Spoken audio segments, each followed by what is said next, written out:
Welcome to the Psychology Notebook. In this video, we're walking through the foundational research terms you'll see again and again in psychology. Let's start with Section 1, Foundations of Research. Number 1, Science. Science is the systematic, evidence-based study of behavior and mental processes. In psychology, that means we rely on careful observation and controlled methods instead of assumptions or guesses. An example would be a psychologist studying memory using structured testing. And to make sense of scientific information, we need a skill that comes next. Number 2, critical thinking. Critical thinking means evaluating information instead of accepting it automatically. It's slowing down and asking, is this conclusion supported by evidence? Or, is this sample big enough to trust? For instance, a student might question whether a study's results actually apply to most people. Once we learn to think critically, we're ready for the next building block of research. Number 3, hypothesis. A hypothesis is a testable prediction about the relationship between variables. It's the "if this happens, then that should follow" statement that guides a study's design. For example, someone might predict that getting more sleep improves memory performance. And if a hypothesis is a single prediction, then the next term zooms out to the bigger picture. Number 4, theory. A theory is a well-supported explanation that organizes research findings and helps guide future questions. It's broader than a hypothesis and connects multiple pieces of evidence together. For example, attachment theory helps explain how emotional bonds form and influence development. When theories help us understand people, researchers then have to consider how widely their results can apply. Number 5, generalize. To generalize means taking findings from a smaller sample and applying them to a larger population. Studies with diverse and well-selected participants are much easier to generalize from. For example, a study with people from a variety of backgrounds will produce findings that apply more broadly. Of course, to generalize well, researchers need to stay focused on facts rather than personal opinions. Number 6, objectivity. Objectivity means basing conclusions on data instead of personal bias. Using standardized procedures, consistent measurements, and clear definitions helps keep research fair and reliable. An example would be using the same testing instructions for every participant to stay consistent. But even objective work needs to be checked by the broader scientific community. Number 7, peer review. Peer review is when other experts evaluate a study before it's published. It's a quality control step that helps ensure the research is sound, the methods make sense, and the conclusions are justified. For example, a research article might be reviewed by several psychologists before being approved. Section 2, descriptive research methods. Number 8, case study. A case study is an in-depth investigation of a single person or a very small group. It allows researchers to explore rare conditions, unique life experiences, or unusual situations in a way that broader studies can't. An example would be a psychologist closely following one person with a rare type of brain injury. Case studies give rich detail, but they're only one way to observe behavior. Another approach is simply watching people in their natural setting. Number 9, naturalistic observation. Naturalistic observation involves observing behavior as it naturally occurs, without interfering or trying to control the situation. For example, a researcher might watch children play at recess to understand social interactions. When observation isn't enough, researchers often ask people directly about their thoughts or experiences, which brings us to the next method. Number 10, survey. A survey gathers self-reported information about attitudes, behaviors, or experiences. Surveys can reach a lot of people quickly, which makes them one of the most common tools in psychological research. For example, students might complete a questionnaire about their stress levels during exam week. Surveys, observations, and case studies all fall under a larger umbrella category. Number 11, descriptive method. A descriptive method is any research strategy focused on observing and describing behavior without manipulating anything. These methods help researchers understand what is happening before asking why. For instance, a descriptive study might measure how often people exercise in a week.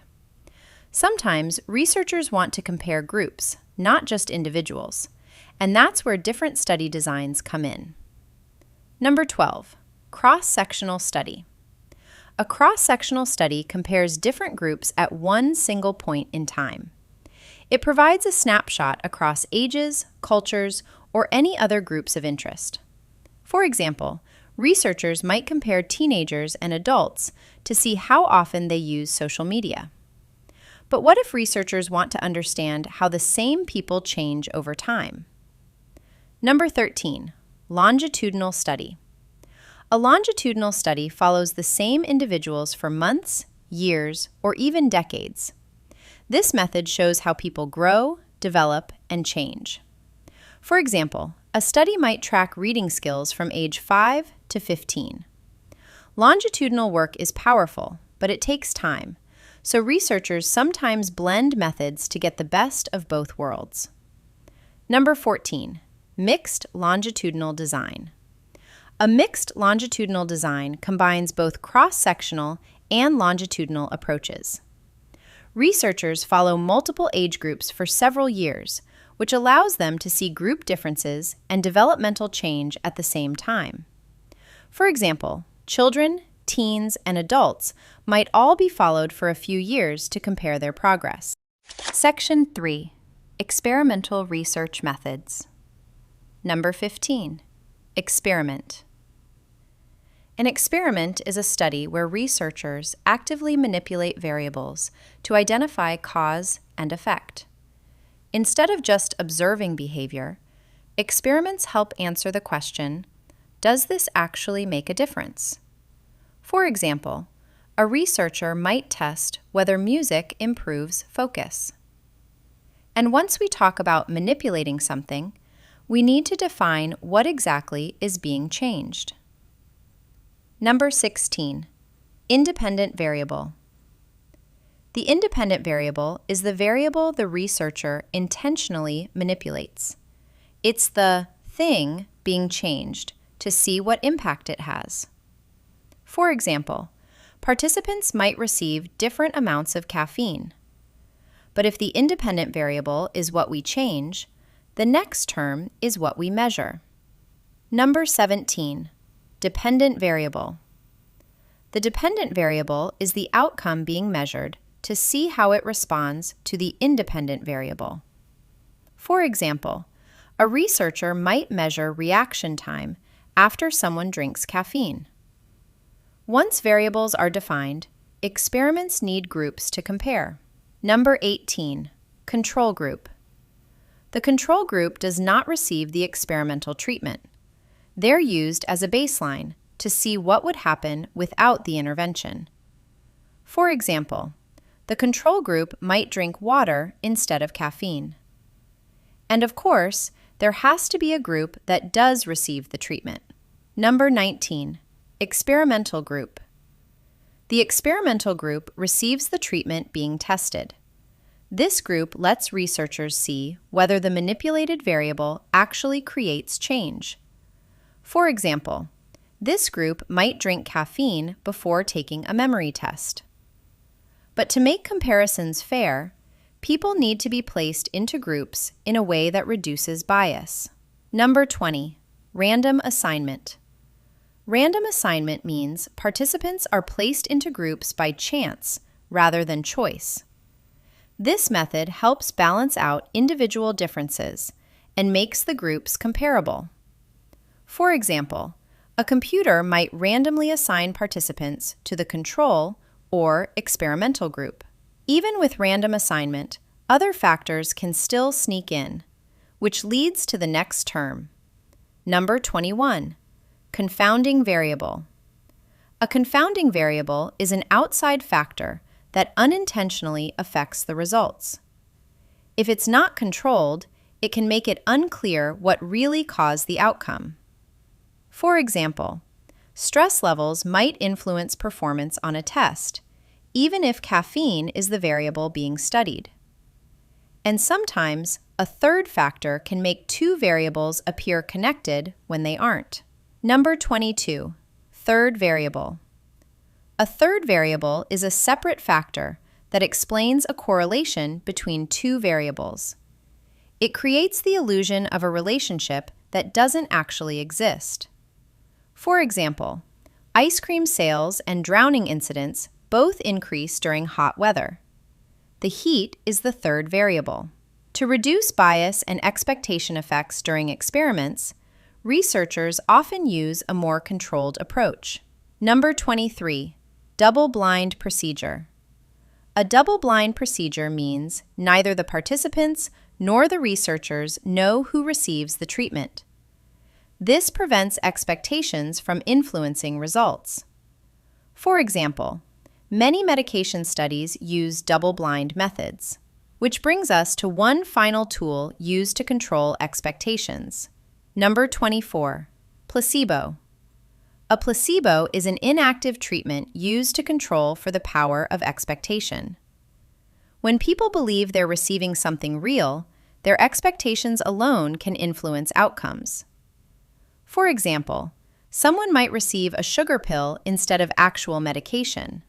Section 4. Additional research designs. Number 25. Quasi-experiment. A quasi-experiment looks similar to a true experiment, but it lacks random assignment.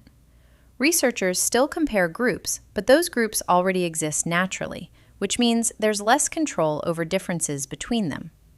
For example, a researcher might compare two classrooms without randomly assigning students. Because quasi-experiments happen in real-world settings, they often lead into a more natural form of experimentation. Number 26. Field experiment.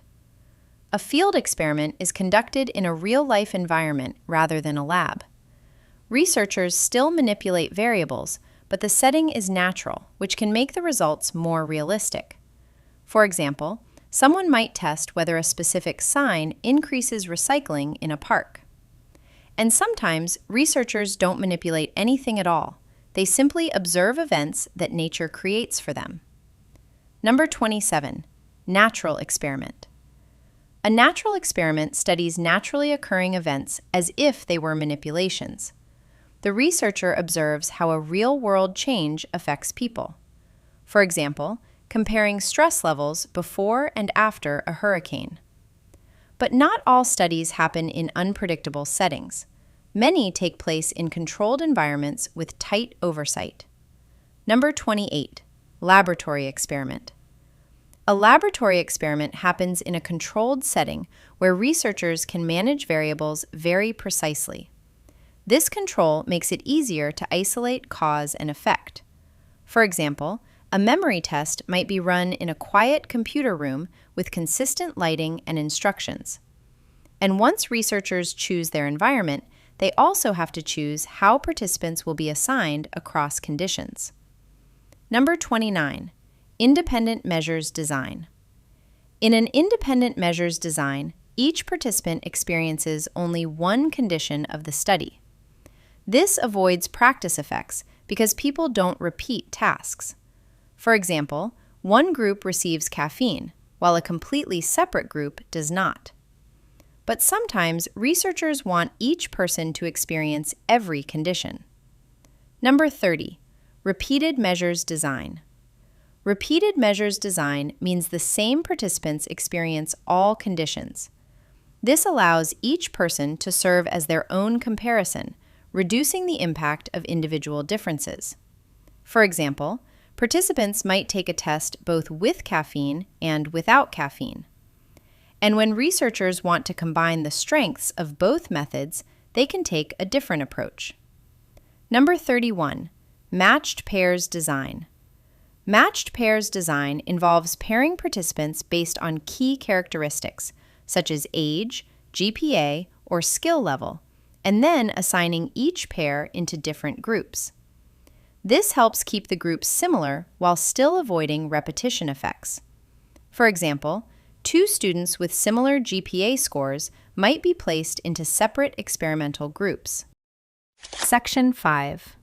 Measurement, Terminology, number 32. Measure. A measure is any tool or procedure used to quantify a variable. It could be a scale, a questionnaire, a physiological reading, anything that turns a concept into something you can record. For example, a mood scale might be used to measure emotional states. And because measures need to be clear and specific, researchers have to define exactly what they're looking at. Number 33. Operationalization. Operationalization means defining variables in measurable, observable terms. It's taking an abstract idea and making it concrete enough to study. For example, defining stress as heart rate plus survey scores. Once a variable is operationalized, the next question becomes, is the tool consistent? Number 34. Reliability. Reliability refers to the consistency of a measurement tool. A reliable test gives similar results each time conditions stay the same. For example, a psychological test that produces stable scores across repeated assessments is considered reliable. But consistency alone isn't enough. The tool also needs to measure what it claims to measure. Number 35. Validity. Validity is the accuracy of a measurement tool, whether it truly measures the concept it's supposed to. For example, a depression scale is only valid if it actually measures depression, not anxiety or stress. Now that reliability and validity are covered, we can talk about the broader building blocks behind them. Number 36. Variable. A variable is anything that can vary and be measured. Sleep hours, reaction time, stress levels. If it changes, it's a variable. For example, participants in a study might all sleep for different lengths of time. Variables can relate to each other, which leads us into the next important concept. Number 37. Correlation. Correlation describes a relationship between two variables without claiming causation. It shows patterns but doesn't explain why they happen. For example, more study time might be linked to higher grades. To know whether that relationship holds true, other researchers need to be able to test it too. Number 38. Replication. Replication means repeating a study to confirm the results. When findings are replicated across different researchers and samples, the evidence becomes stronger. For example, another lab might repeat a memory experiment to see if they get the same outcome. And to replicate research accurately, definitions have to be clear. Number 39. Operational definition. An operational definition is a specific, measurable definition of a variable. It tells other researchers exactly how something was defined and measured. For example, aggression might be defined as the number of hits in a video game. Some variables are straightforward, but others are more abstract. Number 40. Construct. A construct is a psychological concept that can't be observed directly. Things like self-esteem, intelligence, or anxiety are constructs that must be measured indirectly through behaviors or questionnaires. For example, self-esteem might be measured using a validated scale. Constructs can be studied with different kinds of data, and that brings us to the next two terms. Number 41. Qualitative data.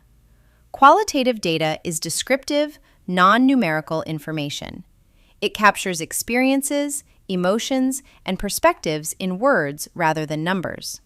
For example, interview responses that describe how someone feels are qualitative data. Number 42. Quantitative data. Quantitative data is numerical information that can be analyzed statistically. For example, scores from a reaction time test are quantitative data. Both qualitative and quantitative data rely on choosing the right type of measurement scale. Number 43. Levels of measurement. Levels of measurement refer to how variables are categorized or quantified. They include nominal, ordinal, interval, and ratio scales, each with different rules for what you can do mathematically. For example, Height is measured on a ratio scale, while pain ratings often use ordinal scales. Section 6. Sampling Methods in Research. Number 44. Population. The population is the entire group a researcher wants to study. It's the big picture. Everyone whose behavior or experiences you want to understand. For example, all U.S. college students might represent a population in a study, but because researchers can't study every single person, they take the next step. Number 45. Sample. A sample is a smaller group selected from the population. The goal is to choose a sample that represents the larger group as accurately as possible. For example, selecting 200 students from different campuses.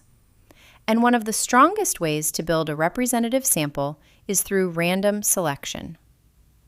Number 46. Random sampling. Random sampling means every member of the population has an equal chance of being selected. This reduces bias and increases generalizability. For example, a random number generator might select participants from a list. Sometimes researchers want to go beyond randomness and ensure specific groups are represented. Number 47. Stratified sampling. Stratified sampling divides the population into subgroups, like age, gender, or ethnicity, and then samples proportionally from each group. For example, sampling equal numbers of men and women to match population ratios. But not all studies have the time or resources for these methods, which leads to more practical sampling choices. Number 48. Convenience sampling. Convenience sampling uses participants who are easy to access. It's fast, simple, and often used in early research or classroom settings. But it's also more vulnerable to bias. For example, surveying students who happen to be in your class. Another quick method involves selecting participants in a consistent pattern. Number 49. Systematic sampling.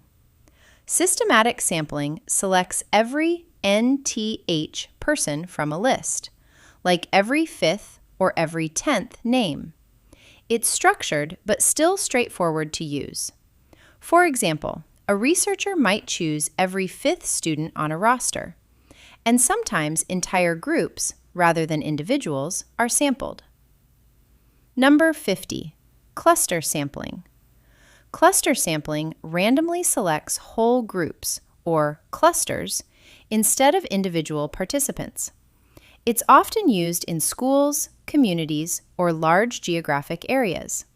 For example, a study might randomly choose 3 classrooms to participate instead of selecting individual students. But no matter how careful researchers are, sampling can still go wrong, which brings us to the last term in this section. Number 51. Sampling bias.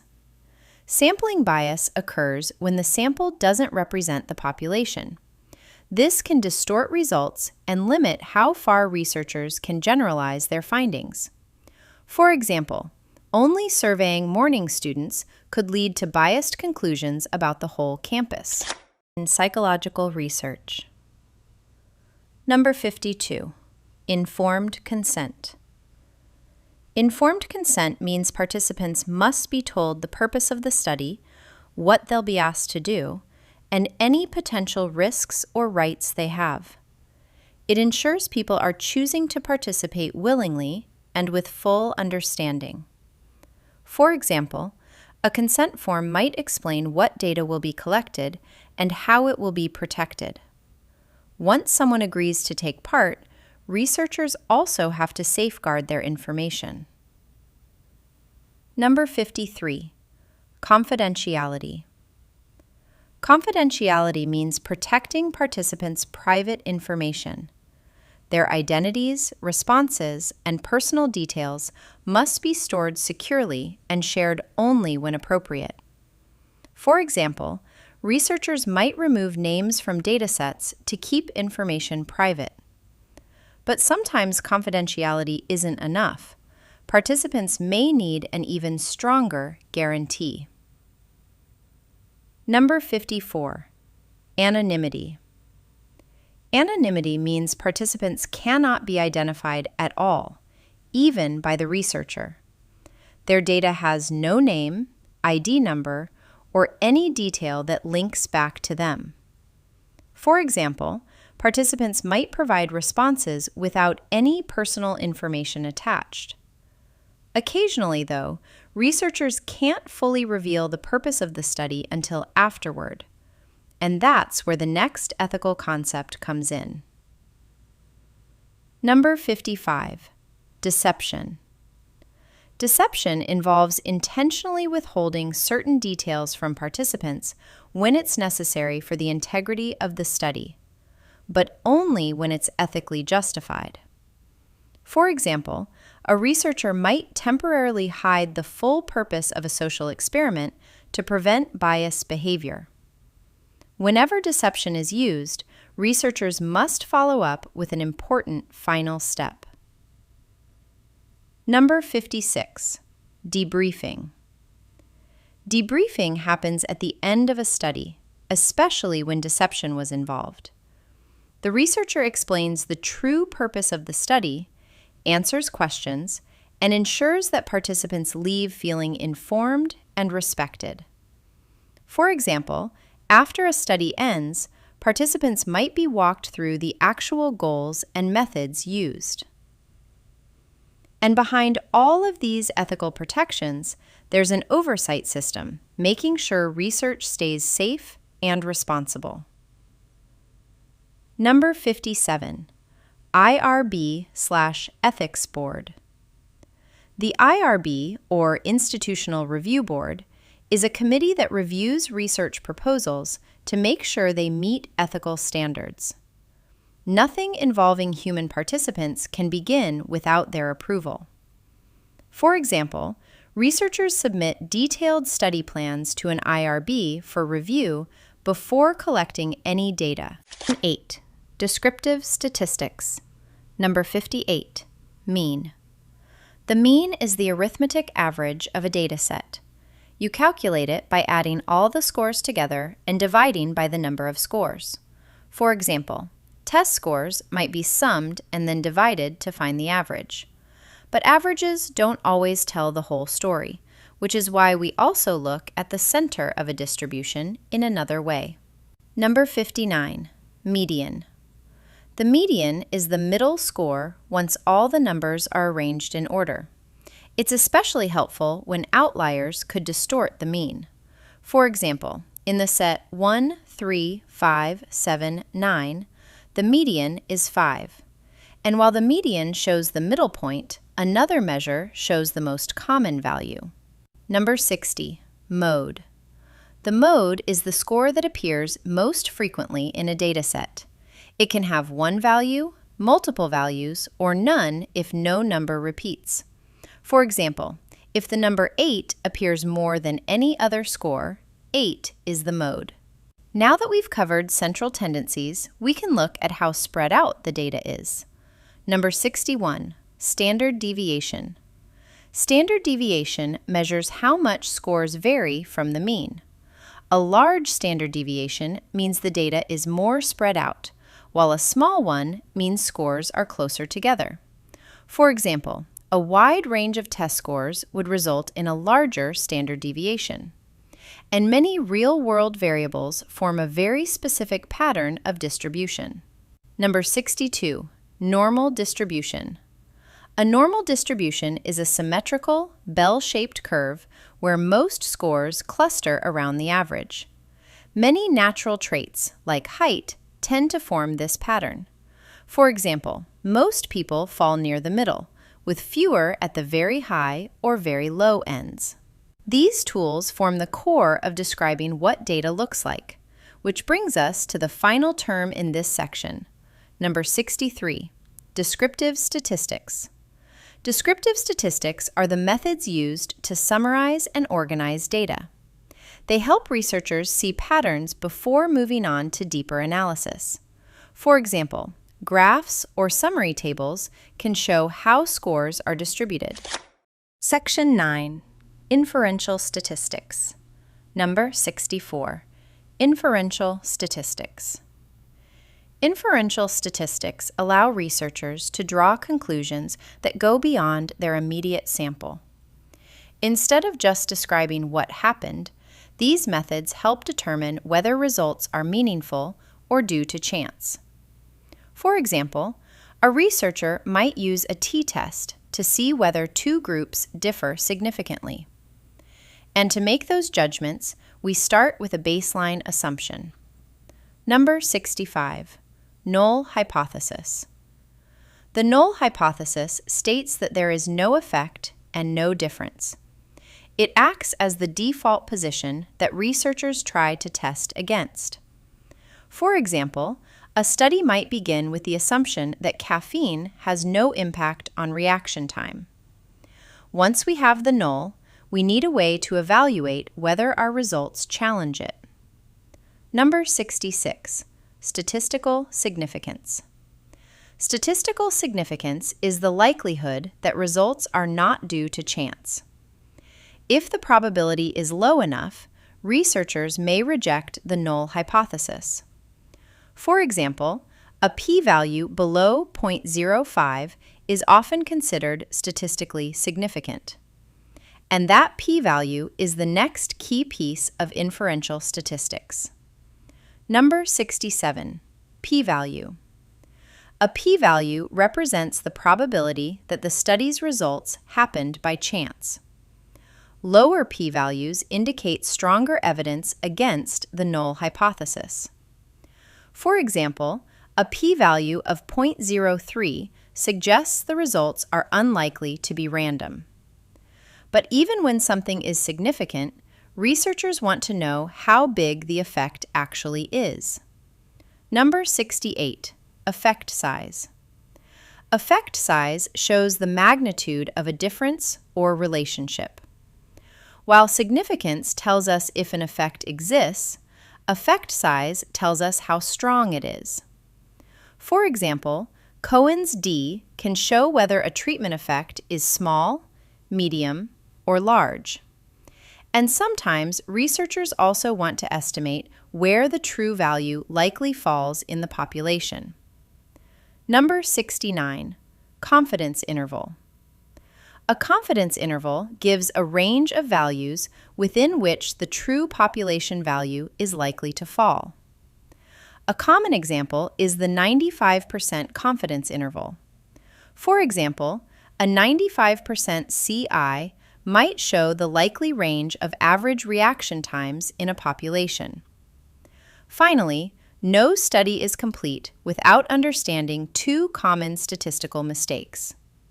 Number 70. Type 1 error. A type 1 error happens when researchers conclude that an effect exists when it actually doesn't, a false positive. For example, a study might appear to show that a new therapy works, but later evidence reveals the improvement was due to chance. Number 71.